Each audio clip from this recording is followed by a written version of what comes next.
y la hora más cómodos para ti. Recuerda que en los primeros días del mes recibes descuento en tu tasa de revisión del 10, 15 y hasta 20%. Trabajamos para hacer las vías más seguras. ATM, todo por Guayaquil, en coordinación con la alcaldía. Permiso, ¿ya desean ordenar? Perdón. Hola, no vean el teléfono, solo escuchen y miren al frente. Cada vez que usas el celular en la mesa, te pierdes la oportunidad de sonreír, de conversar, de quererse más. La mejor conversación no tiene caracteres. Cuando estés con tu familia y amigos, no mires tu teléfono. Mira al frente. EMAPAC te informa que en Guayaquil se está construyendo un sistema integral sanitario con 4 macroplantas de tratamiento de aguas residuales en diferentes sectores de la ciudad. Estas plantas de tratamiento serán como el sistema digestivo de Guayaquil, tratando toda el agua que descargamos en nuestros hogares y harán que nuestro ambiente sea saludable. Trabajando por el bienestar de 3.010.000 habitantes y logrando así un Guayaquil inclusivo y sustentable. EMAPAC, en coordinación con la Alcaldía de Guayaquil. En solo 5 minutos puedes obtener el sticker que te permite utilizar los parqueos exclusivos para personas con discapacidad físico-motriz en las oficinas de la ATM, ubicadas en el registro civil de la Marta de Roldós, llevando copia de cédula, copia del carnet de discapacidad, copia de la matrícula del vehículo, certificado médico otorgado gratuitamente por Asoplégica. Puedes llevar tu carro en persona o puede hacerlo un familiar en el mismo lugar. Personal de la ATM colocará los stickers. Estamos trabajando para hacer espacios más inclusivos. ATM, todo por Guayaquil, en coordinación con la alcaldía.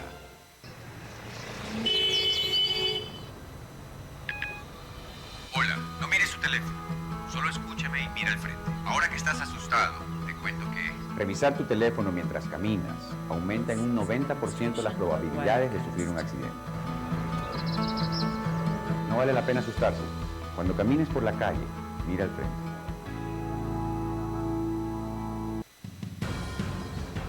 Radio Atalaya es opinión política, porque tenemos las voces más reconocidas en el análisis noticioso y político del país. Síguenos por Atalaya, credibilidad y pluralismo democrático en la información.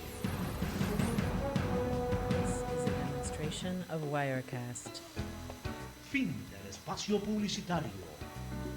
Usted está escuchando un programa de opinión, categoría O, apto para todo público. Sin amarres, una mesa de diálogo donde sobresalen los temas de mayor interés social, económicos y políticos del país. Sin amarres, bajo la conducción del sociólogo Stalin Poveda Granobles.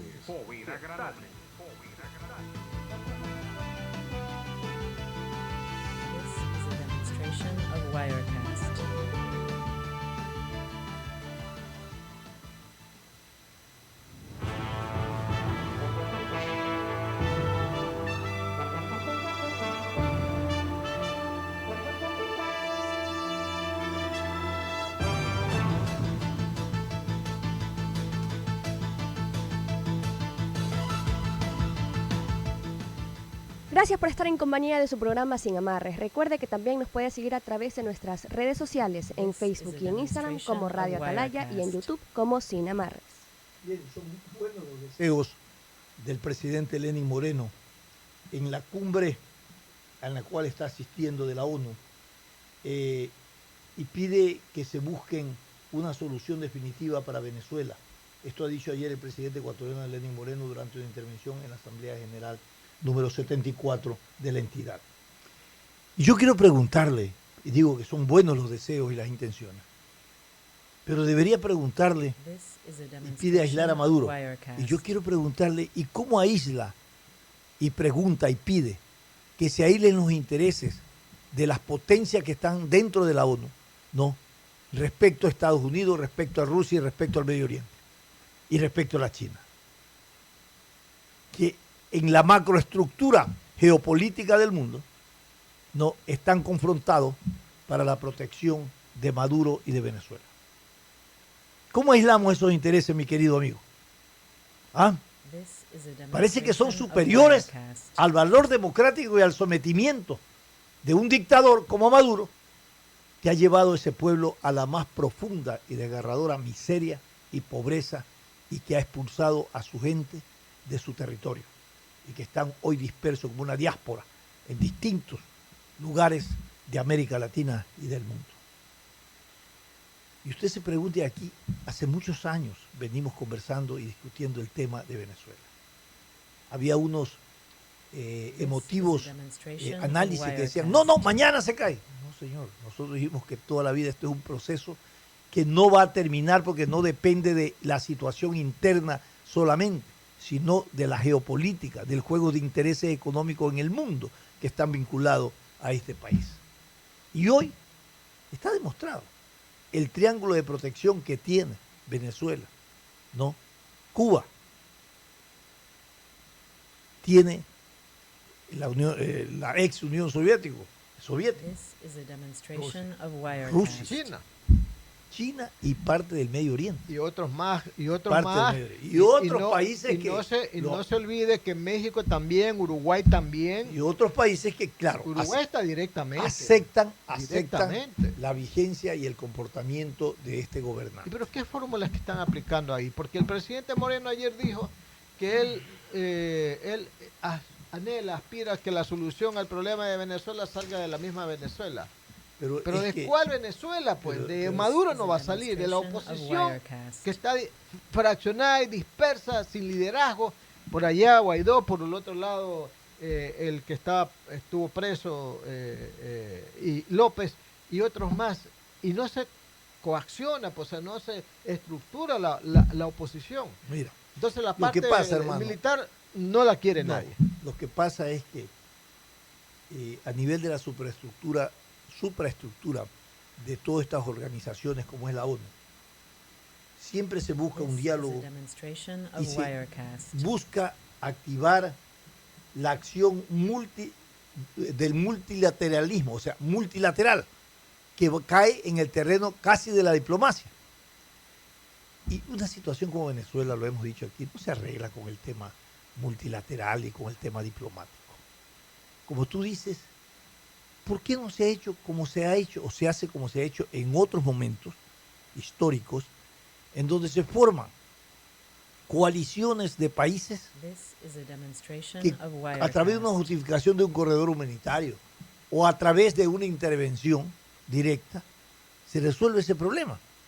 Lamentablemente, hoy por hoy, esa fórmula tampoco funciona, porque estamos protegidos por un desarrollismo y proteccionismo de derecho y progresismo de derecho en el mundo sobre la democracia, sobre la estabilidad institucional y todo, que el tema de la autodeterminación de los pueblos ha rebasado y ha superado cualquier iniciativa. Totalmente. So pretexto de decir la autodeterminación de los pueblos, deje lo que ellos resuelvan. Señores, mientras la gente se mata, se muere de hambre y es expulsada de su territorio. Y entonces, ¿dónde están los derechos humanos? El dilema entre los derechos humanos y la autodeterminación. ¿Cuál es la línea, mi querido amigo? O se mueren en ese estado, ¿no es cierto? O los liberamos y le damos vida. ¿Qué hacemos? Le decimos al pueblo que el pueblo tome la decisión, la iniciativa. El pueblo en este momento está buscando qué comer. Pero además, como está buscando trabajo, está buscando la supervivencia. Esa es la prioridad. ¿Cómo puede autodeterminarse un pueblo si no tiene los mecanismos para la autodeterminación? Un pueblo se autodetermina a través de una elección, por ejemplo. ¿Y cómo va a ir a una elección si todo está amarrado? Y lo que él dice en las urnas va prácticamente a favor de otros que votaron en contra? Con un Consejo Nacional Electoral. Todo en contra, toda la institucionalidad en contra. Entonces, ¿cómo se va a autodeterminar? ¿Y cómo se va a autodeterminar a un pueblo que le pusieron paralelo a la formalidad de la seguridad de los ciudadanos, de la seguridad pública? Le pusieron paralelo, ¿qué cosa le pusieron? Las benditas, ¿no? Los benditos y los movimientos, ¿no?, ciudadanos que se armaron para frenar cualquier insurgencia del pueblo frente al desgobierno de Maduro. ¿Y cómo vamos a sostener eso? Es una cosa imposible, pues. Entonces, yo creo que ya la ONU debe de rebasar el multilateralismo y enfrentar acciones de otra índole, porque de lo contrario vamos a tener Venezuela en ese estado de cosas y de caos por mucho tiempo. Ahora, es indudable que algunas de las medidas que se están aplicando en contra de Venezuela están surtiendo efecto en el ámbito económico. Se está asfixiando a Venezuela en el tema del petróleo. Dice Trump que ellos están haciendo todo por aislarlo. No sé si esa sea realmente la fórmula, ¿verdad? Porque si esa es la fórmula, vamos a esperar muchísimo tiempo. Bueno, porque pues todavía, todavía nos queda mucho tiempo. Por un lado asfixian y le cortan el oxígeno a Maduro, ¿verdad? Y por el otro lado el señor Putin le está dando oxígeno a lo que quiera. Entonces, ¿cuándo va a morir, entre comillas, de inanición? ¿Va a morir Venezuela por la falta de ingresos económicos? Nunca. No lo van a asfixiar nunca, hermano. Nunca. Una cosa es lo que Nunca. haga como medida Estados Unidos, otra Nunca. cosa es cómo lo protege Rusia. Ayer nomás estuvo Medio Maduro Oriente. hablando con Putin. Con Putin. ¿No? Entonces, evidentemente, no estarán Le regaló hablando. un sable, no sé qué cosa, le Sí, regaló pues, Maduro claro, ahí, Maduro, claro. haciéndose el muy generoso y todo, con los rasgos históricos de Venezuela, un enorme sable, no sé quién. Y claro, el ruso, como no entiende mucho de eso, lo cogí y lo dejó por ahí. Claro. Era para la foto nomás. Hablemos del problema de Carchi. Las protestas llevan 48 horas y se radicalizan cada día. 2 semanas. ¿No? Los dirigentes encabezan la paralización que mantenían ayer y han radicalizado su postura. Piden al gobierno, ¿no?, demandas de reactivación productiva, de garantía de cordones territoriales fronterizos, ¿no?, la renuncia del gobernador. Y ayer por primera vez escuché una declaración del vicepresidente enérgico, el señor Otto Sonnenholm, diciendo que el gobierno no permitirá desmanes, ¿no?, ni alteración de la vida ciudadana en ese sector, y que actuará como lo establece la ley, y que han cogido el camino equivocado. Es cierto que por mucho tiempo no se veía este tipo de manifestaciones y de presiones sociales aquí en el país. Y luego te preguntas, una vez que están, una vez que se dan, ¿cuál debe de ser la forma, cómo debe atender el gobierno a estos requerimientos? Yo creo que el gobierno debe de atender, porque lo que ellos están reclamando es que no se ha cumplido lo que le ofrecieron en un determinado momento. Y como no se ha cumplido eso, ellos están diciendo, señor, cúmplase. Y le vuelven a repetir al gobierno qué es lo que habían con anterioridad solicitado. Pero la posición del gobierno es que no van a ceder, ¿no? Las autoridades del gobierno reiteran que no cederán. Y hasta la tarde de ayer, hoy continúa la medida, no se vislumbraba ningún tipo de diálogo. Es que ahí hay un asunto que es imposible de comprender. ¿Cómo es que Carchi pide que una alta autoridad del Estado, en este caso sería el vicepresidente, porque el presidente no está aquí, vaya a conversar con ellos cuando el paro existe? Pues, o sea, no, pues, ¿cómo es? Terminen el paro, cada uno en su casa. O sea, usted dice que no puede actuar la autoridad bajo presión. No, pues. Porque se ¿O pierde usted el cree que principio sí? de autoridad. Por No, no. supuesto, pues eso lo deben de tener los Si la señores autoridad de lo que Carchi. tiene que evitar es que se dé la medida. Pues. Claro. Tiene que ir a dialogar antes. Claro. Pero dijo el vicepresidente Otto Sonnenholm que lamentaba que se haya tomado esta medida porque hace 8 días tuvo un diálogo con el prefecto y llegaron a ciertos acuerdos y que ahora no se explica cómo tomaron esta medida. Bueno, posiblemente el prefecto no representa, ¿no?, las voluntades y las sensibilidades que están manifestando, que están adheridas a esta medida de hecho. Sin embargo, yo creo que tampoco... Pero, a ver, una cosa curiosa es que Carchi en general, todos sus cantones, acogieron la medida. Este tema particularmente no se ve en el país. Que una región, que una provincia en su conjunto acoja este tema. Y realmente resulta preocupante que hasta ahora no se encuentren visos de soluciones y esto va a aumentar. Muy bien. 7 de la mañana, 9 minutos. 7 de la mañana, 9 minutos. Bueno, y estamos ya ahora sí con nuestro siguiente invitado, el ex asambleísta Galo Lara Yepes, quien está con nosotros para hablar del libro denominado La masacre exquisita de Rafael Correa, un libro que ya lo trae también y que lo ha distribuido a muchas personas, entre ellos nosotros, de la cual vamos a hablar el tema de esta vez.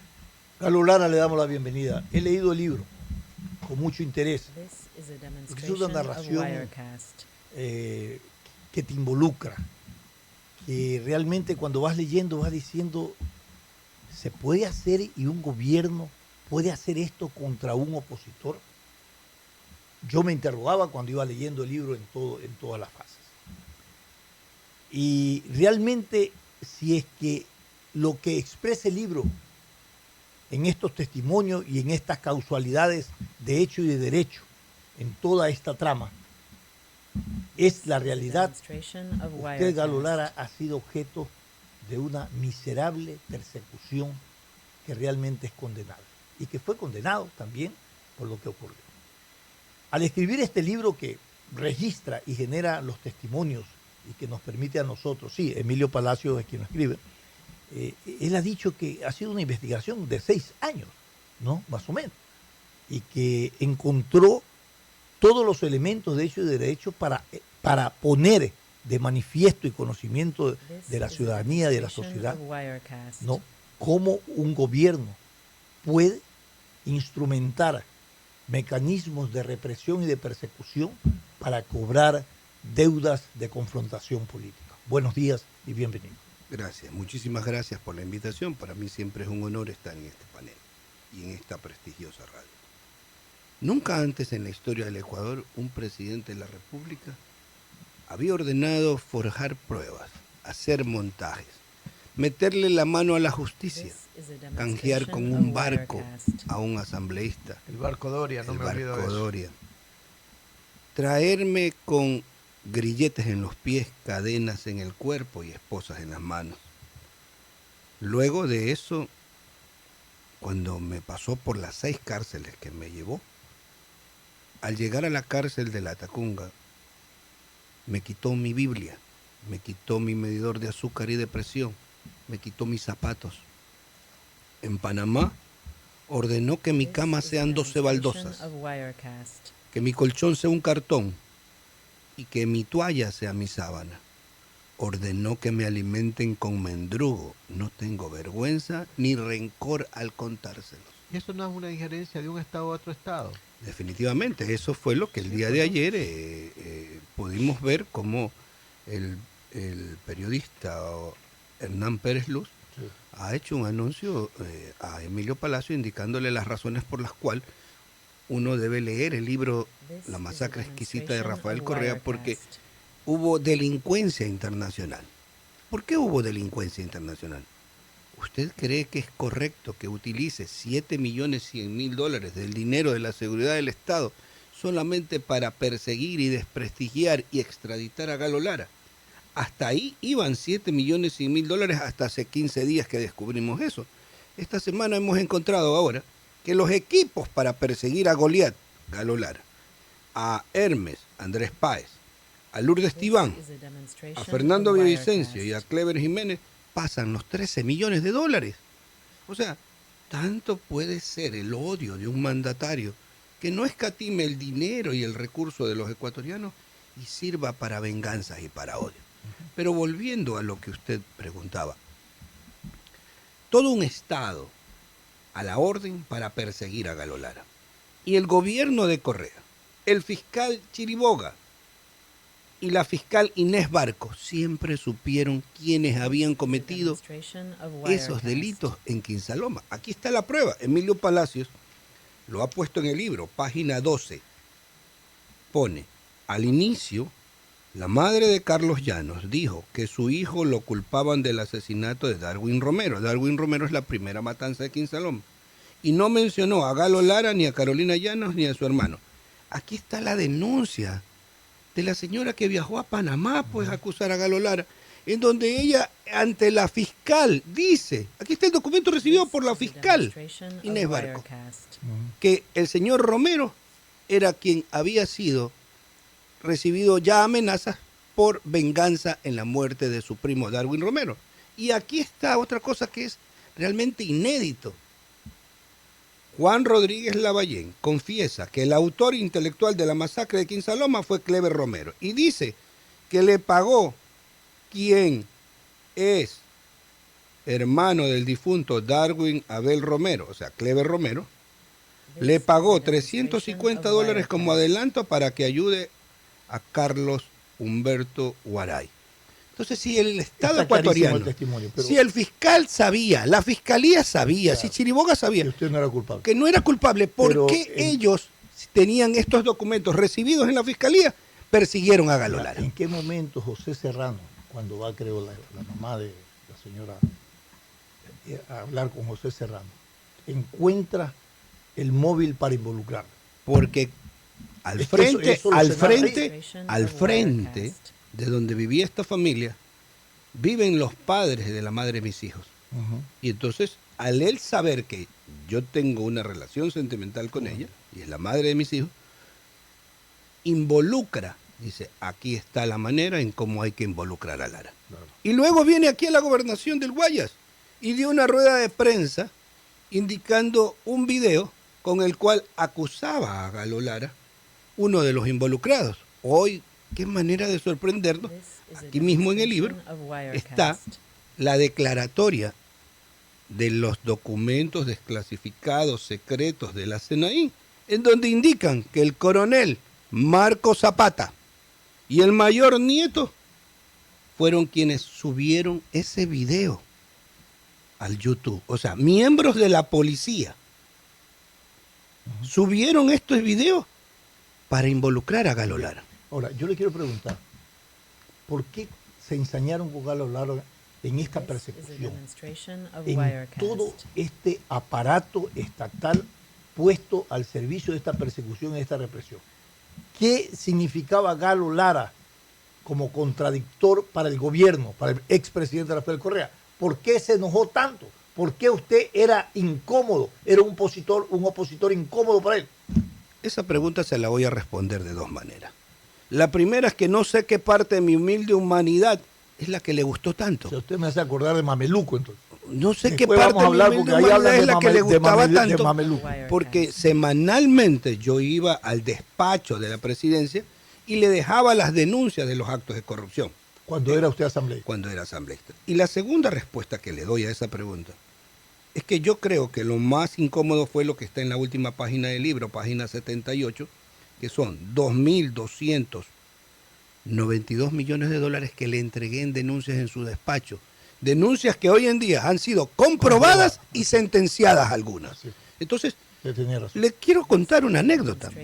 Mientras revisábamos estas cifras de las denuncias entregadas en el despacho de él, le decía yo a mi asistente, sume 3 millones, 10 millones, 8 millones, 196 millones, 1.000 millones, 10 millones. Cuando llegué a la cifra de los 2.000 millones, sentí un peso en el pecho y sentí que esta fue la razón por la cual Rafael Correa me persiguió. Yo solo denuncié la corrupción. Ese fue mi delito y por eso nunca me juzgaron. Galo, ¿y ahora qué va a pasar con toda la denuncia que sale en el libro? ¿Va a seguir con nuevas causas penales? ¿Qué va a pasar? A ver, estamos esperando que la justicia correísta se vaya. La justicia correísta tiene que irse, porque menos mal causan los delincuentes comunes que los jueces correístas, que son culpables de esa debacle que existe en la nación, al haber permitido tanto acto de corrupción, violación, asesinato, impunidad. Respiramos delincuencia, respiramos impunidad del Carchi al Macará, porque esos jueces correístas permitieron que el poder le meta la mano a la justicia y para desde allí dejar en impunidad todos esos actos que le estoy Todavía están entonces toda esta estructura correísta al mando de la justicia. Pero yo quiero preguntarle a usted lo siguiente. Sin embargo, el caso de Balda ha avanzado. Bueno, el caso de Balda es menos invasivo en términos legales y de derecho y de violación de derechos que el suyo. Bueno, a mí me han tocado jueces correístas. Usted ha estado preso, usted lo han condenado, usted lo han perseguido, 10 años de su vida prácticamente totalmente desaparecido. A mí me han tocado jueces correístas como Luis Enríquez, al cual le presenté en diciembre un recurso de revisión con los documentos secretos desclasificados de la CNAIN, caso Independencia, en donde se indica por qué involucraron a la madre de mis hijos por ser mi pareja sentimental, indican de que la policía tenía que actuar en el caso en Quinsaloma, en eso se llamaba Independencia, y cuando le presento estos documentos, que fueron desclasificados por el Ministerio de Defensa con una resolución, por el Secretario Nacional de Inteligencia, ¿sabe lo que me dice el juez? Yo soy correísta y qué, y me lo archivó. Entonces, ¿qué justicia podemos tener en el Ecuador cuando jueces correístas reciben pruebas de esta naturaleza y lo que le mandan a decir es que ellos lo archivan porque son correístas? Correcto, usted está en libertad. Correa está perseguido, está enjuiciado. Ha leído la dedicatoria. ¿Qué ha pasado? Mire, el resultado al final de esto es que el mundo da vuelta. Y ese personaje que me perseguía, hoy en día es prófugo de la justicia y Galo Lara está libre. Pero, ¿por qué Correa es prófugo de la justicia? Si aún no se lo ha enjuiciado por todo lo que nos ha hecho. Ejemplo. Por su caso, absolutamente nada. Mire, ya mismo vamos a mi caso. Primero, tiene que enjuiciárselo al presidente Correa por haber permitido la salida de la base FOL de Manta. Tiene que enjuiciárselo al presidente Correa. Pero esa es una decisión del gobierno. No, pero es una decisión autónoma del gobierno. No quiero que esté la fuerza, va y punto. Pues. No es así, porque los resultados están en que le permitió a esa misma FARC, a esa misma guerrilla, tener en la frontera un hotel para que vayan a hacer visita. Tiene que enjuiciárselo al expresidente Correa por haber recibido dinero de la FARC para sus campañas. Tiene que enjuiciárselo al expresidente Correa por haber vendido el petróleo sin concurso y a dedo. Tiene que enjuiciárselo al expresidente Correa por haber utilizado a su tío Galo Chiriboga para hacer fraudes procesales, como el caso Quinsaloma. Y muchísimas cosas más, que la justicia del Ecuador está en deuda para que el Ecuador pueda recuperar principalmente los 85.000 millones de dólares, que ya se saben dónde están, pero hay que traerlos, pues. Oiga, Galo, en el tema Quinsaloma, ¿se acuerda que Chiriboga lo absolvió en primera instancia? Bueno, en primera instancia, el propio Galo Chiriboga reconoce públicamente que no existen pruebas para acusar a Galo Lara.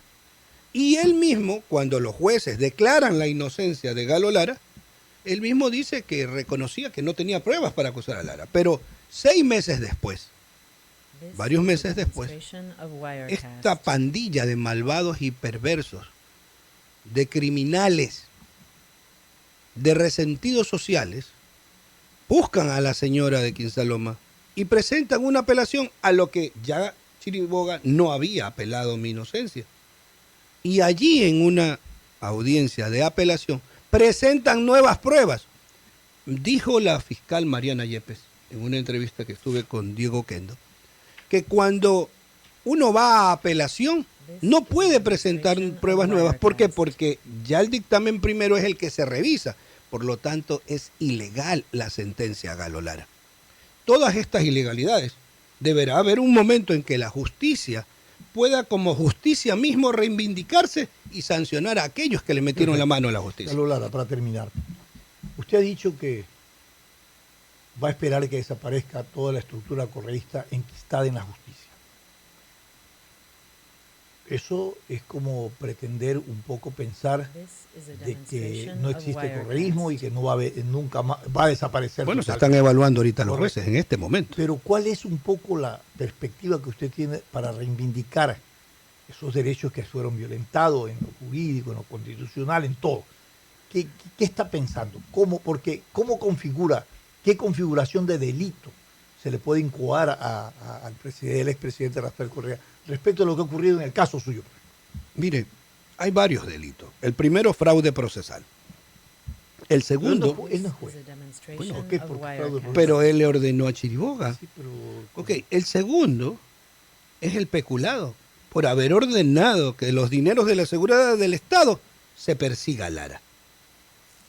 El tercero, odio, venganza, No puede existir el poder para perseguir, tiene que existir el poder para servir. Pero principalmente, si usted me hace esta pregunta, yo le quiero decir que yo hago todo esto principalmente porque no quiero que esto se le vuelva a repetir a ningún ecuatoriano o ecuatoriana. La degradación moral a todos los opositores políticos son los mecanismos favoritos que utilizó Correa y todas estas dictaduras. Y si esto ocurre nuevamente, no habrá persona en el Ecuador que mañana vaya a un juzgado y reciba justicia, porque Correa utilizó el poder judicial, el poder político, el poder diplomático, el poder policial para perseguir a Galo Lara, a Carolina Llanos y a Gilbert Llanos. Para nosotros es doloroso que esto se vuelva a repetir y lo hacemos público para que no se vuelva a repetir. Entonces, nuestros abogados están haciéndolo.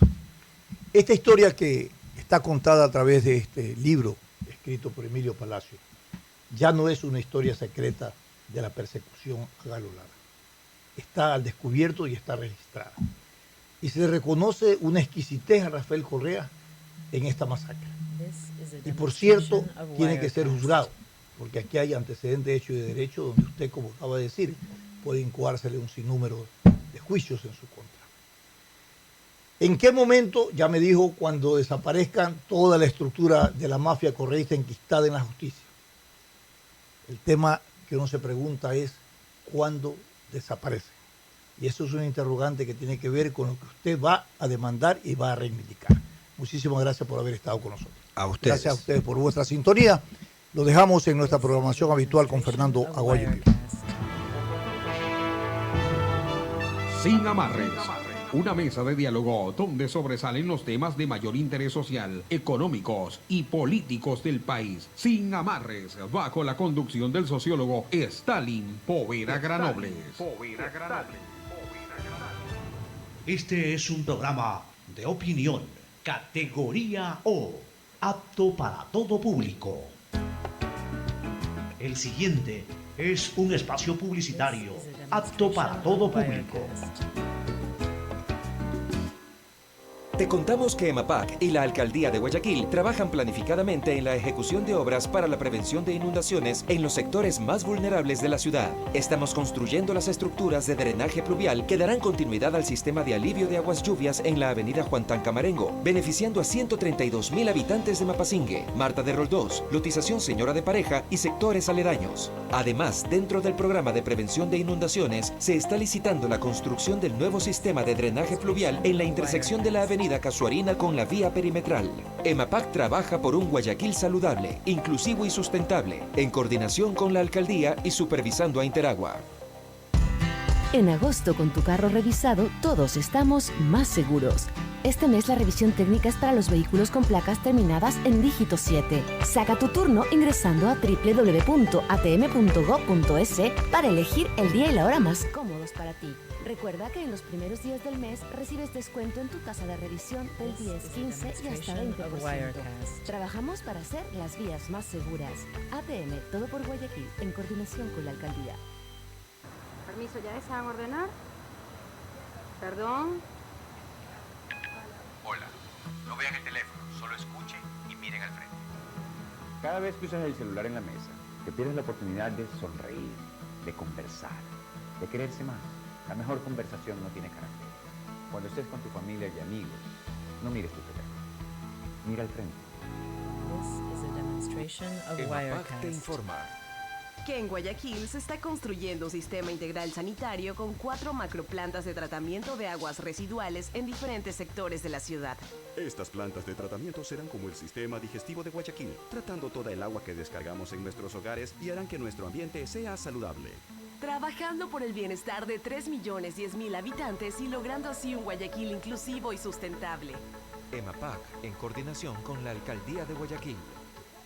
En solo 5 minutos puedes obtener el sticker que te permite utilizar los parqueos exclusivos para personas con discapacidad físico-motriz en las oficinas de la ATM, ubicadas en el registro civil de la Marta de Roldós, llevando copia de cédula, copia del carnet de discapacidad, copia de la matrícula del vehículo, certificado médico otorgado gratuitamente por Asoplégica. Puedes llevar tu carro en persona o puede hacerlo un familiar en el mismo lugar. Personal de la ATM colocará los stickers. Estamos trabajando para hacer espacios más inclusivos.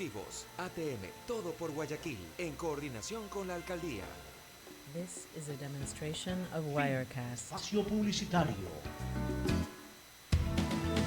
El siguiente en Radio Atalaya es un programa de opinión, categoría O, apto para todo público. El siguiente es un espacio contratado. Radio Atalaya no se solidariza necesariamente con las opiniones aquí vertidas. A esta hora, en Radio Atalaya presentamos Fernando Aguayo en vivo. Fernando Aguayo en vivo. Amigos, cordiales saludos. Estamos en su espacio Fernando Aguayo en vivo. Hoy tenemos al ingeniero Juan José Pons con nosotros. Él es presidente del Partido Popular aquí en el Ecuador. Hay una crisis política desde hace un buen tiempo en España. Tienen que ir prácticamente a una nueva elección.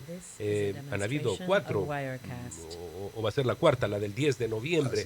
No han podido configurar un gobierno. Se podría decir que Pedro Sánchez pues está ahí como interino, no logra el poder que debe tener un presidente de la República por el sistema parlamentario monárquico que experimenta desde hace mucho tiempo. Claro, en la Constitución del 78 empieza, por supuesto, a funcionar este sistema en España.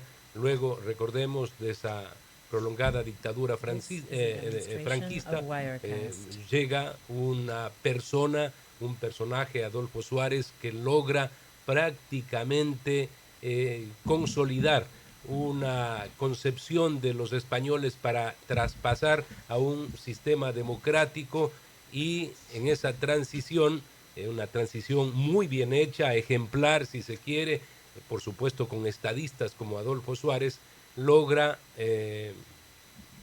caminar por la senda de la democracia España. Pero, al igual que otros países en los últimos tiempos, vemos crisis en países estables, porque Gran Bretaña igualmente vive en estos momentos, se dice, un golpe de Estado con lo que pretendió hacer el primer ministro, y hay una crisis política. Y en los Estados Unidos hubo un planteamiento del Partido Demócrata para seguirle un juicio político al presidente Donald Trump por unas conversaciones con el presidente de Ucrania, pidiéndole que persiga prácticamente, que investigue al hijo de John Biden, que fue vicepresidente de la República de Barack Obama y que ahora es candidato por el Partido Demócrata en las primarias, porque el hijo trabajaba en una empresa de gas de Ucrania y se dice que cobraba $50,000 mensuales. Entonces Donald Trump le pide a su amigo: investígale a John Biden, al hijo, y esto se filtra, y actualmente creen los demócratas, la señora Nancy Pelosi, que es la presidenta de la Cámara de Representantes, líder del Partido Demócrata, que hay motivos ahora sí para enjuiciar políticamente. Y en España, estamos hablando de países del primer mundo, ocurren estas cosas que pensamos estaban destinadas únicamente a los países frágiles, de poca democracia de América Latina. Entonces, le quiero pedir en este contexto, precisamente cuando aclaro países del primer mundo en crisis, nos comente rápidamente lo que significa esa búsqueda de la consolidación de un gobierno en España. Las elecciones vuelven a ser el 10 de noviembre. Recordemos, dejó Rajoy, subió el señor representante del Partido Socialista Obrero Español, Pedro Sánchez, pero no ha podido gobernar, por eso van a otra elección el 10 de noviembre. Buenos días.